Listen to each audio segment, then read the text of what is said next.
Vera Wilson.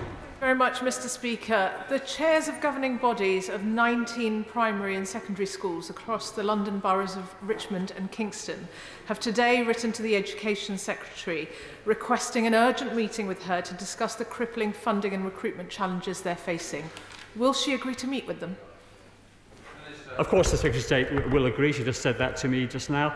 Look, we are spending record amounts of funding on schools. The Secretary of State achieved an extra £2 billion in the autumn statement last year. We're now spending £59.6 billion on school funding. We have recruited 2,800 more teachers this year compared to last year. We have record numbers of teachers in the profession at 468,000. But of course I'm very happy to talk to my honourable friend, the honourable lady, and the teachers in her constituency to discuss the particular concerns that those teachers have. I'm sorry, we've taken too much time on questions. You'll have to do without. We now come to the statements. For those who wish to leave, please do so.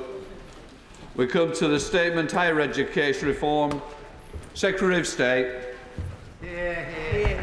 With permission, Mr. Speaker, I would like to announce the publication of the Government's Higher Education Reform Consultation Response.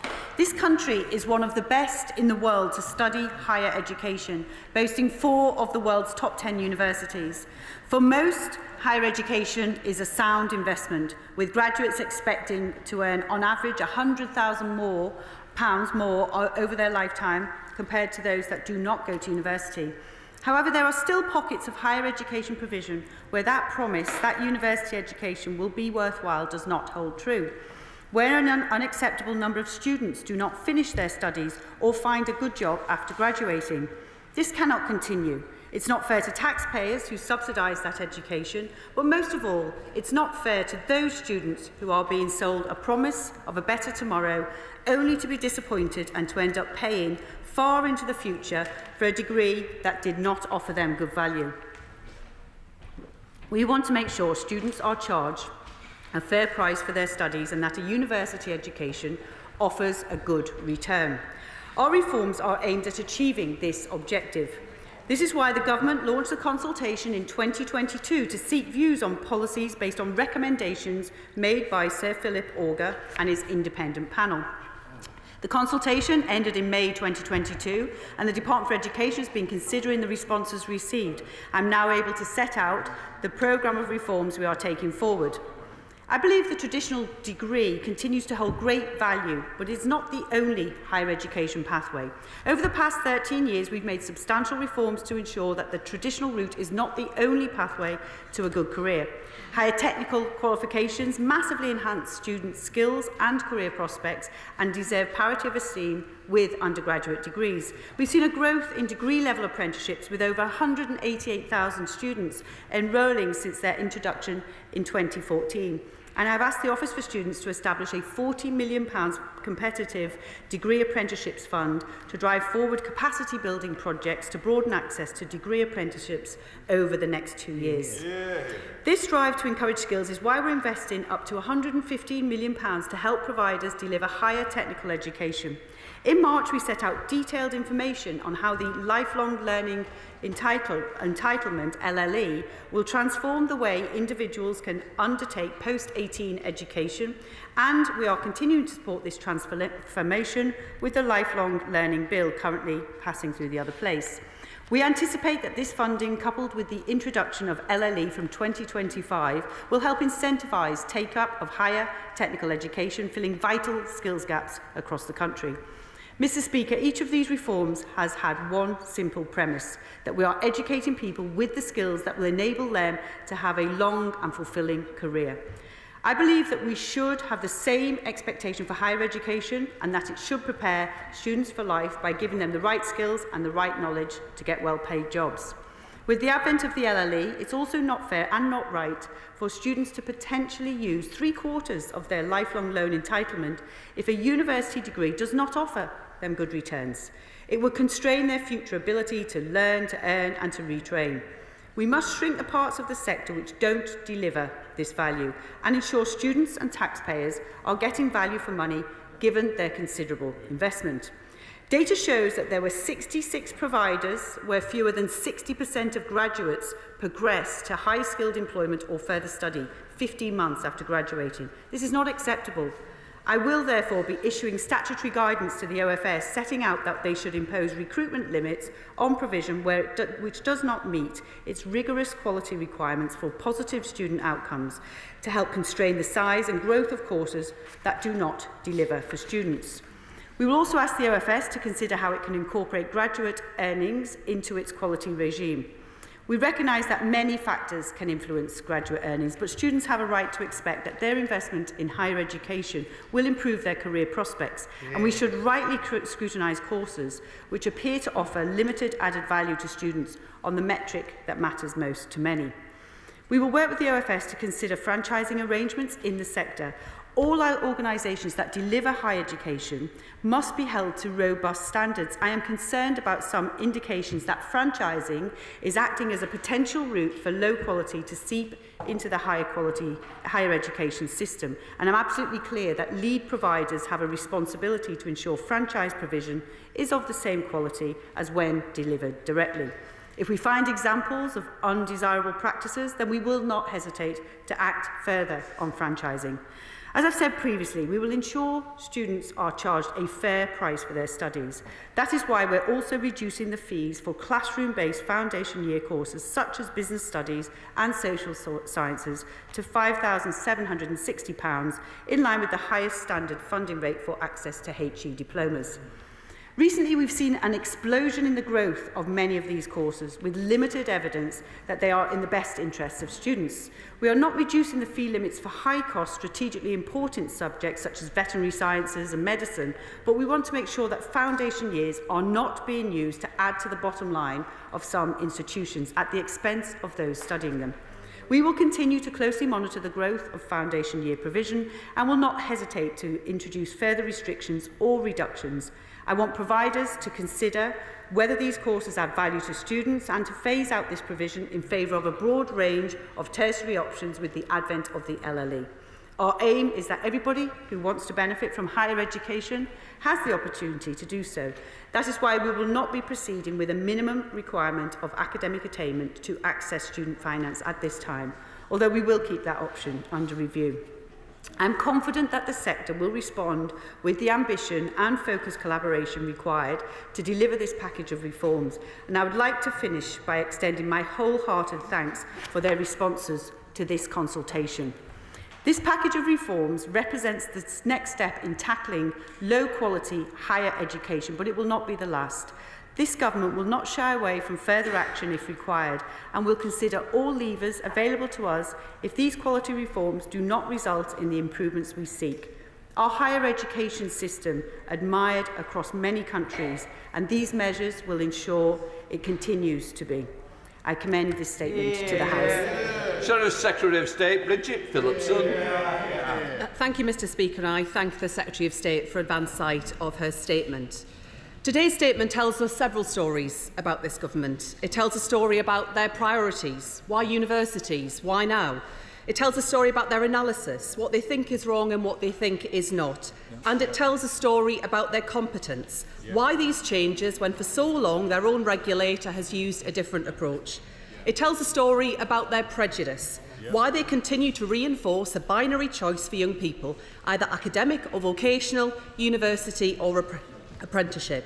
And above all, it tells a story about values, about the choice to put caps on the aspirations and ambitions of our young people, about ministers for whom opportunity is for their children, but not for other people's children. A government whose only big idea for our world-leading universities is to put up fresh barriers to opportunity, anxious to keep young people in their place. It tells you everything that you need to know about the Tories, that this is their priority for our young people. And it is their priority when we are in the middle of an urgent crisis in this country, when families are struggling to make ends meet, when patients are facing the biggest waiting lists in NHS history, when children are going to school in buildings that ministers themselves acknowledge are very likely to collapse, when a spiral of low productivity, low growth and low wages under the Tories is holding Britain back. But because the Prime Minister is weak, Because he's in hock to his backbenchers, we are not seeing action on these important priorities. Instead, after more than 13 years in power, the government has shown what it really thinks of our universities, famous across the world, core to so many of our regional economies, essential to our pandemic response. Not a public good, but a political battleground. And the conception of what a successful university course is, based on earnings, is not just narrow, but it is limiting.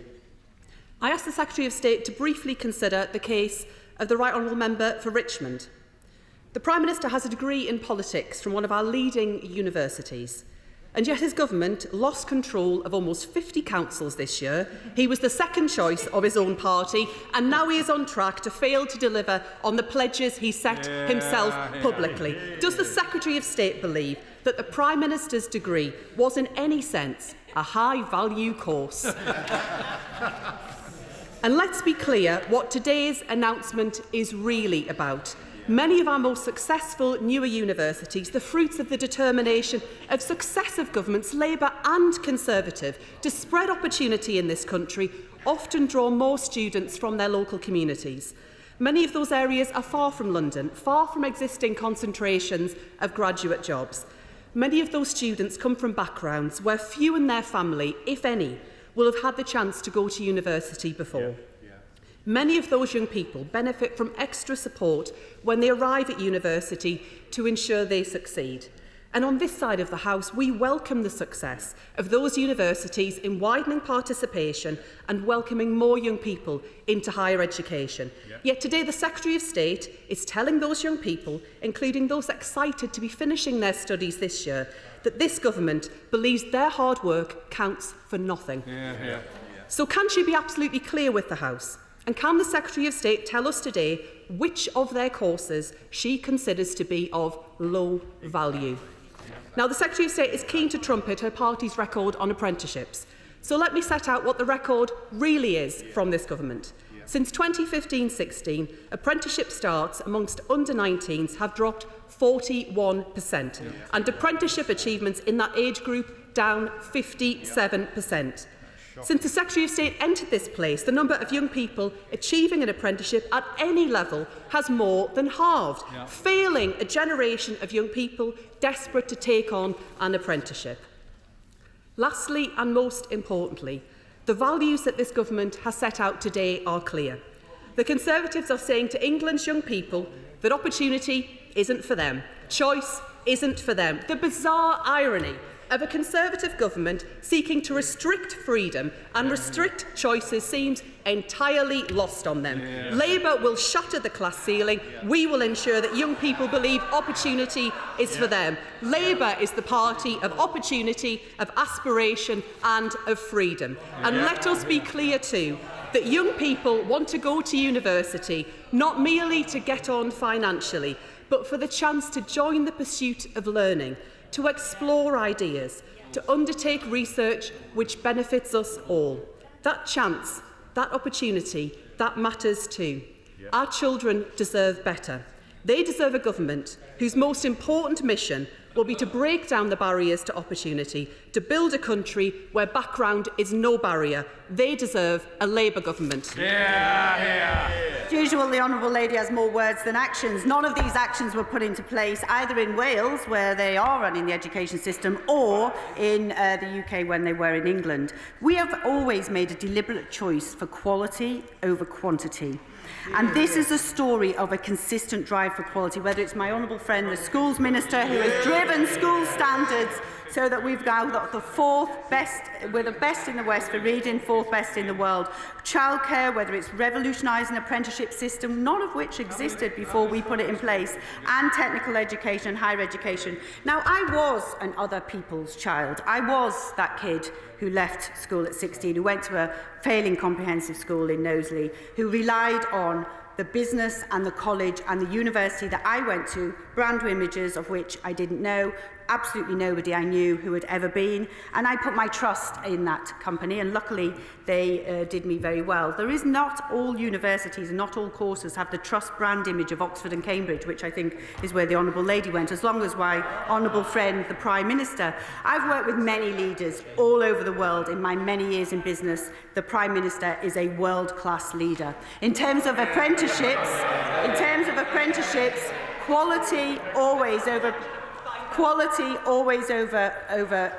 quantity. What we found, and this is why I introduced the quality standards, is yes, the numbers were higher, but many of the people didn't realise they were on an apprenticeship. Many of the apprenticeships were lasting less than 12 months, and many of them, there was zero off-the-job training. They were apprenticeship in name only, which is what the Labour Party will be when it comes to standards for education. Father of the House, Sir Peter Bottomley. Can I thank the Secretary of State and say that I think that those of long memories know that you either ration places by number or you give people choice. And if my honourable friend is giving people the choice of being able to discriminate between the courses and universities on offer, I congratulate her, and especially on the lifetime learning and on the degree apprenticeship expansion, which has already happened and with more to come. But can I also speak up for those who either got fourth-class degrees in the past or failed to take a degree at all, including 2 of the 3 governors of the Bank of England who went to King's and came out without a degree, that Rabbi Tagore left university, that many others who are poets or painters or teachers or ministers of religion, whether rabbis or imams or ministers in the Christian church, don't show up highly on the earning scale, but might show up highly in their contribution to society. So can she please make sure that she doesn't let an algorithm rate colleges, courses or universities? Thank the Honourable Friend for his remarks, and I very much agree. It is about choice, the lifelong learning entitlement, the degree apprenticeships, all of these choices, and people understanding there are many different routes to success in life. In terms of the earnings, that's why we have asked them to the Office for Students to actually look at it, because I realise it is difficult, and there are some jobs that will not earn us more. But for my Honourable Friend's information, we have got some courses where 5 years after graduating, they're earning less than £18,000. This is less than the minimum wage. This is not acceptable. Chair, sorry, let us go to Val Rivers. Mr. Speaker, could I ask the Secretary of State for Education, because she actually hasn't spelt it out, what is a low-value degree? The low-value degree is one that, so in the case that we've looked at, we introduced B3, for example. These are the quality provisions that we've introduced to the Office for Students, which is whether you continue in your degree. Clearly, if you drop out, it's not that much value. Whether you actually complete your degree. Clearly, if you don't complete it, it's of zero value. And also whether you then get a job or progress into higher education afterwards. So they're the 3 quality measures that we look at. Right now, the Office for Students is looking at 18 providers and 2 specific areas, business and management and computer science, because there are massive ranges between what people can expect to earn from one course and jobs that can access from one course to another, all of which seem to have the same name. So we do have quality issues, and we do want to make sure that they are thoroughly investigated. The Office for Students are doing that. Chair of the Select Committee, Robin Moore. The focus on both choice and quality that my right honourable friend is focused on in her statement. So the Select Committee will want to look at the detail of these proposals. We will want to look at the kind of courses that are affected. And I think it's crucial that in launching this approach, she recognises that all of our universities are selling a premium product. All of our universities are high-quality institutions in the country, and it would be wrong to discriminate between different universities in the system we take, when, after all, they're all funded on the same fundamental basis. Well, I agree with my honourable friend. I'm very proud of our university sector. It is much admired all over the world. However, we do need to make sure that specific courses in all institutions do offer the quality that people expect, and that people, when they invest in these degrees, they are going to come out with £40,000, £50,000 worth of debt. It's very important that A, they know that, and B, they know what they're investing in and what return they'll get on that investment. Barry Sherman. Speaker, can I beg the Secretary of State not to throw the baby out with the bathwater here? Everybody wants good quality degrees, and all of us want degrees to lead to good, fulfilling occupations. But some of us are very worried about the kind of interview given this morning by her ministerial colleague, where he said we have 4 or 5 best universities in the world, as if all the other 120 universities were rubbish. That isn't the case. We've got diverse universities, great courses. Please do not throw the baby out with the bathwater and do great damage to our higher education system. I agree with the honourable gentleman. We have an excellent university system with excellent universities. 4 out of the top 10 are world class, but many, many others, if you broaden that to the top 100, would appear in that list as well.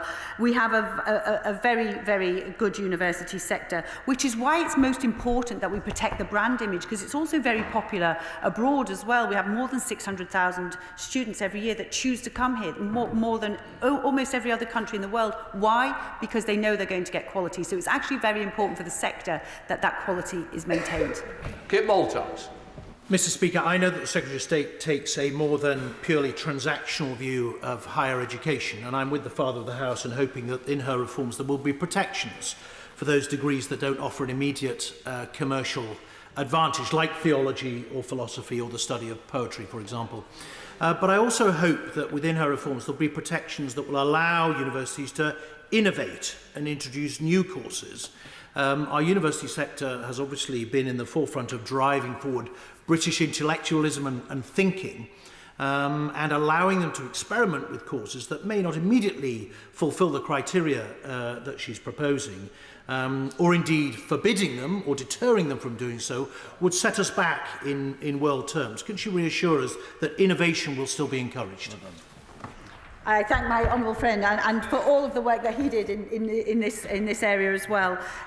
Yes, and I do understand the difficulty of just choosing a blunt number or a blunt tool. That's why I've asked the OFS to consider how that could be used and what approaches we need to make sure we don't throw the baby out with the bathwater or end up with unintended consequences. And in terms of innovation, absolutely. And what I'm encouraging all of our universities to do is to innovate, working with businesses. The pace of technological change across the world and what's to come in the future is immense, and I want our universities to work with our FE colleges and others, training providers and businesses as well, to make sure that we can innovate and give everybody the best opportunities for the future. Thank you very much, Mr. Speaker. There's no clearer sign of a government out of ideas and out of steam when it re-announces policies that already exist and badges them as new. The Office for Students already has these powers and has capped 4 specific providers already before. So rather than putting down our universities and capping our young people's aspirations, why doesn't she invest in them by restoring maintenance grants and finally signing the dotted line on Horizon membership? Well, thank the Honourable Lady. Not all of the things I brought forward today have already been announced, actually. So the new information on foundation degrees is new, and there is also the work that we're doing with the OFS, which is new as well. So we've asked the OFS to consider looking at the impacts of recruitment limits and how they can introduce those as well. So I personally think that this is a very important set of reforms. We do need to make sure that we have access to these fantastic courses at our universities so that programmes like Horizon, when we complete those negotiations, we can continue to offer the very best in science from this country. Mr. McVeigh. Thank you, Mr. Speaker. I very much welcome this statement to limit the number of students universities can recruit onto courses that are failing. The Secretary of State has my full support. Can she tell me, will this apply to foreign students as well? At the very least, will foreign students be barred from bringing dependents with them to do these courses? Well, yes, I thank my honourable friend. I mean, obviously, the courses on offer will apply, the quality of them applies to everybody. So if we change the quality for domestic students, then, of course, it will also be the same quality for international students as well, which is very important because of the size of the international student sector, which it brings about 25 to 30 billion pounds to our economy every year. We have already addressed the issue of dependence for taught masters courses, which within our recent changes to the migration visas. Daniel Zeitner. Well, I think the Secretary of State has now confirmed that the Office for Students already had the powers to enforce on student outcome provisions. So this announcement is just narrow politicking. But hidden in the UCAS figures last week was the fact that home student applications are actually falling in this country. So can the Secretary of State confirm that this government's policy now is one of narrowing participation?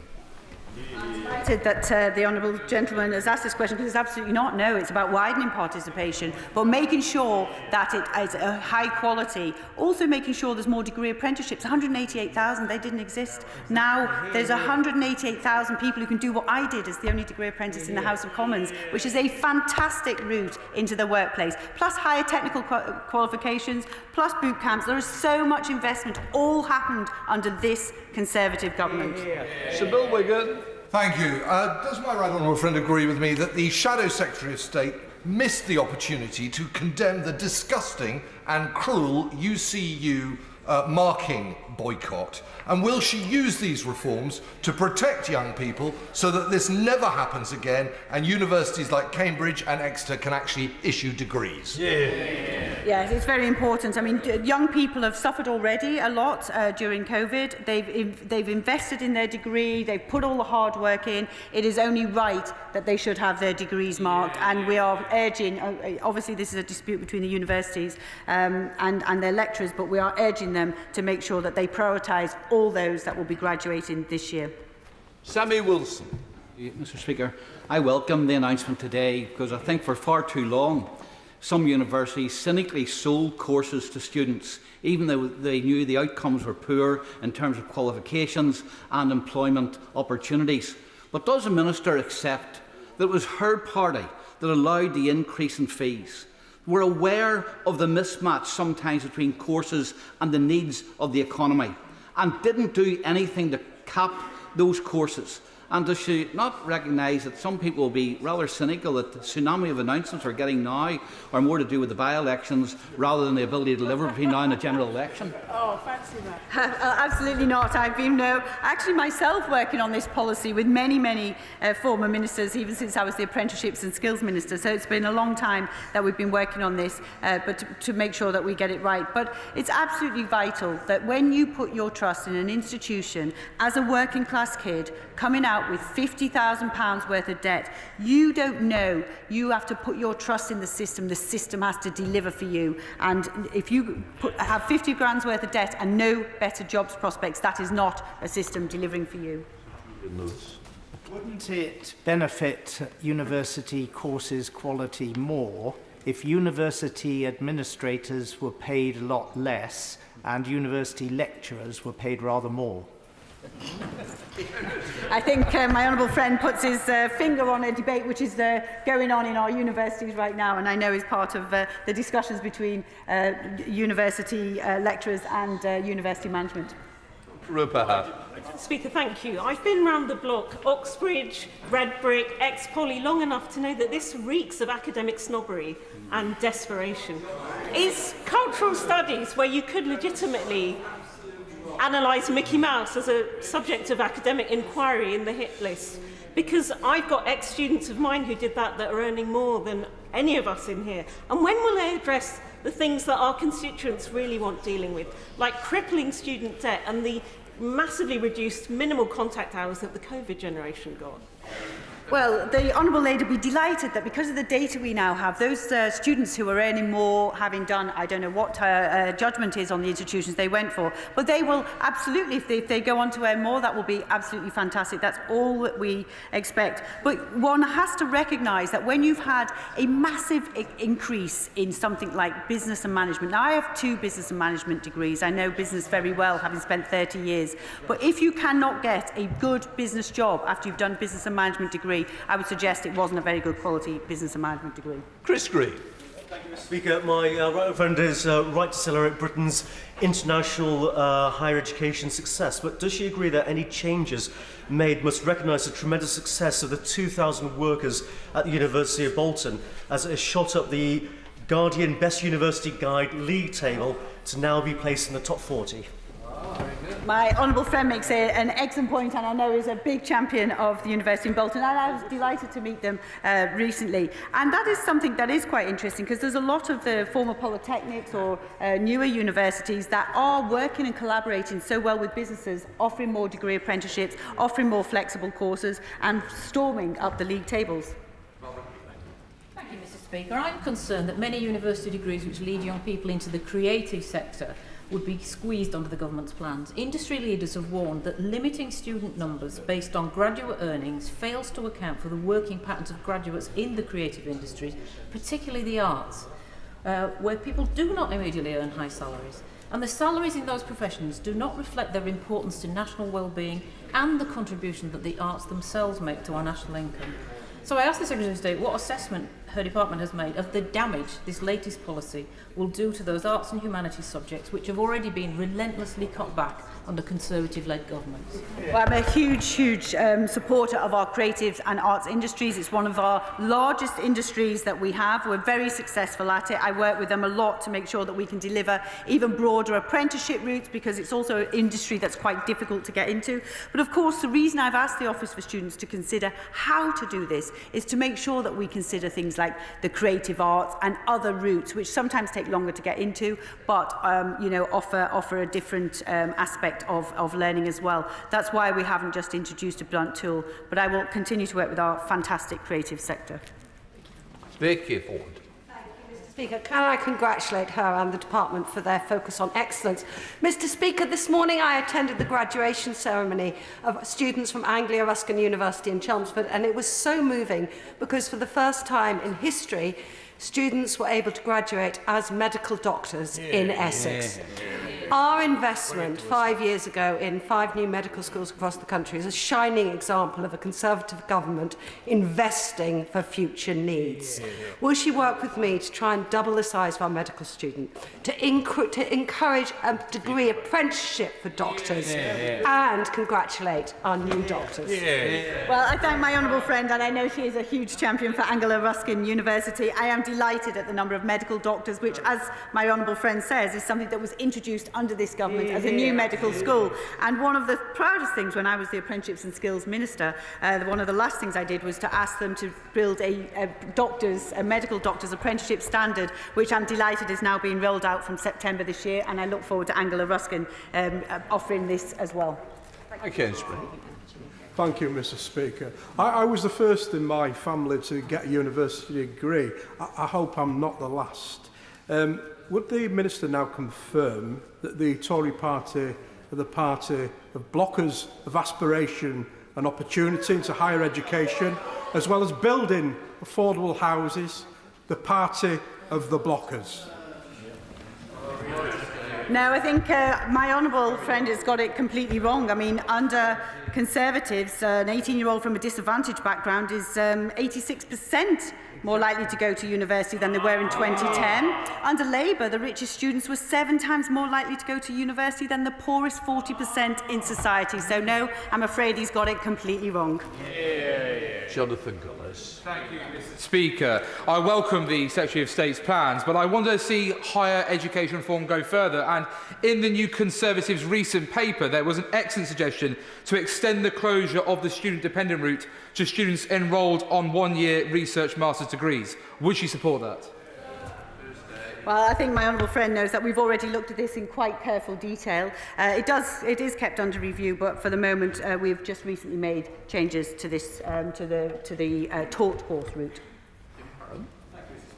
Of course, students deserve high-quality education at university, and they also deserve to be cared for during what is, for many of them, most of them, their first time away from home. So would she agree with me, and with the families of young people who have tragically taken their own lives at university, that higher education institutions should do more to look out for and protect those students, including having a statutory duty of care towards them? Yes, I completely agree with the honourable gentleman, and that's why my honourable friend, the Minister for Higher Education, has asked all universities to sign up to the Mental Health Charter. Tom Hill. Mr. Speaker, I must say a key stakeholder is actually the British taxpayer, who ends up picking a £1 billion bill of people who aren't actually able to pay back the student debt. But actually, on the point, interesting today, we've had bricklayers, roofers, carpenters, all people where there's not enough people in Britain to do those jobs. Does the Education Secretary agree with me that actually we should promote those opportunities and those routes in our school system? And no one should turn their nose up at those jobs. They offer a good pathway to a good wage, and we should promote them. My honourable friend makes a very good point, and I think one thing that lots of people get surprised is how much you can actually earn through some of those trades, whether it's welding or bricklaying or plumbing, etc. So they've always offered and always will offer fabulous apprenticeship and full-time course offers to make sure that everyone can reach those careers. Mick Whitley. Thank you, Mr. Speaker. The most important factor in determining graduates' outcomes remains the student's socio-economic background, with the average student from a working-class background going on to earn less after graduating than their wealthier peers with the same degree. Will the Minister concede that the government's insistence on degrading the value of degrees and restricting access to higher education will only compound these deep structural inequalities which define our education system? And does the Minister accept that many young people in my constituency will consider these plans as an attempt to put them back in their place and out of university? Well, I think the honourable gentleman would expect, as I was in exactly the same place as all the people in his constituency, and in fact in the same city, that I would not accept that at all. What we're doing is upgrading the options for people from working class backgrounds, and what we're doing is upgrading the quality of degrees. I would not be here myself if I hadn't had the options that I had, which included an apprenticeship at FE College and then a part-time degree at Liverpool John Moores University. But it was high quality, and everybody puts their trust in the system. They should get the same. Andrew Jones.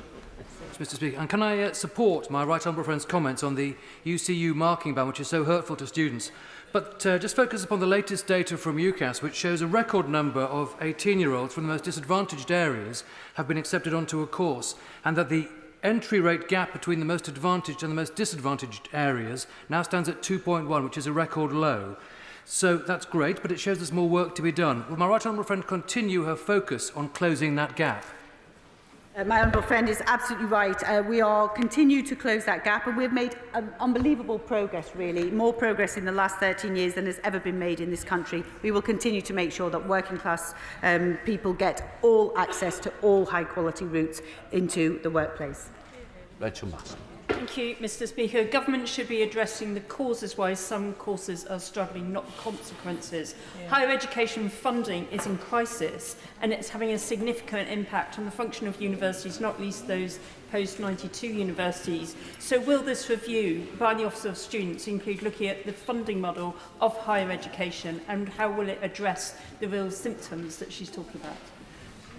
Well, the Honourable Lady makes an interesting point, but the OFS is basically got at the moment 18 providers under investigation for poor quality. There are many, many, many more providers, and obviously we have a standard fee. They will also look at contextual aspects though as well, such as demographics or socio-economic or mature students, for example. So they do look at all of this in context, but it's 18 providers out of a much larger number.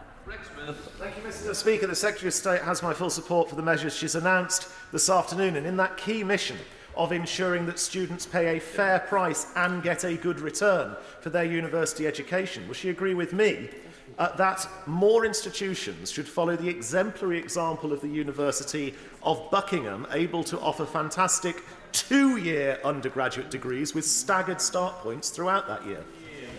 Yes, I think this is an excellent leadership position that the University of Buckingham has taken, and I know it is a 2-year degree that is very much welcomed by many people. But of course we'll be introducing the lifelong loan entitlement, which I think will revolutionise how and when people go to university, what type of courses they take for what period of time, and how they make those decisions over their entire career and lifetime. Mr. Speaker, many of my constituents study or have obtained degrees from Harper Adams University just up the road, and these are degrees that are at the cutting edge of agriculture, and the key challenge facing all of us, which is how to feed the planet in a sustainable way going forwards. But their degrees and the likely careers that they go into are classified by the Office of National Statistics as unprofessional. And I wonder if the Secretary of State would consider reviewing the data and taking a really hard look at how those occupations are classified, because some of my constituents would miss out on a really important opportunity to do a high-class and important degree. Well, can I thank the Honourable Lady. Harper Adams is a fantastic university. They do a fantastic range of courses, and I know more and more looking at agri-tech as well the technology within agriculture, and I'm sure offer fantastic high quality to their students. I know there has been discussions about the professions and how the data is organised, so I will look at that because I think there's a number who have raised this concern, not just those in agriculture. Membicroft. It seems absolutely right to me that those who choose to go to university should expect a good quality, good value education they can put to good use throughout their lives. My honourable friend mentions apprenticeships. Can she say a little more about what we can do to ensure there is that parity of esteem between the degree and apprenticeship routes? My honourable friend for all her support in this area, and I know she's very keen proponent of apprenticeships in her area. I think a lot of it is now about awareness. The apprenticeships are fantastic. I knew 35 years ago they were fantastic, but I think now everybody knows how fantastic they are. Putting them on UCAS and then from next year having people able to apply through UCAS, and we're also having a centralised site so that all the apprenticeships are together and people can look at the vast array of careers that they can access, 670 different routes into pretty much every career you can think of. But I think it's about awareness, and I thank all my honourable friends who have apprenticeship fairs and do a lot to make people aware of these fantastic choices. Jim Shannon. Yeah, Mr. Speaker, can I thank the Secretary of State for her statement, and the Secretary of State's statement outlining that university courses that fail to deliver good outcomes with high dropout rates, poor employment prospects will be subject to strict controls. It is great news for families who struggle to pay the money for courses which end up with no benefit. So my question to the Secretary of State is, what discussion has the Secretary of State had with universities in Northern Ireland, Queen's University of Belfast, Ulster University, and can the Secretary of State confirm that this will be a UK-wide approach and that the postal and trade sea border will not extend to an education sea border? Thank you. I think the honourable gentleman knows that this policy is devolved, but we do work very closely, and I work very closely with my ministerial counterparts in all the devolved nations, and we do share information and best practice, and it's quite collaborative discussions as well, and I'll make sure that I share this with them as well. Brendan Clark-Smith. Thank you, Mr. Speaker. Can I wholeheartedly support what the Secretary of State has said today? I wonder if she agrees with me that degrees should provide value for money which lead to better employment prospects and career development, as thankfully happened with me studying politics at Nottingham Trent University. And it's not just a certificate and debt as developed under the previous Labour administration, who of course introduced fees and then did their best to devalue them. Well, yes, my honourable friend's right, and have flip-flopped on the issue of whether they're having them or not. I think they've mentioned several different policies in that area. What we are fully committed to is to making sure we build up our university sector, our higher education sector. We continue to do that. It's most admired across the world, but it's most important that every degree is a quality degree that leads to good outcomes.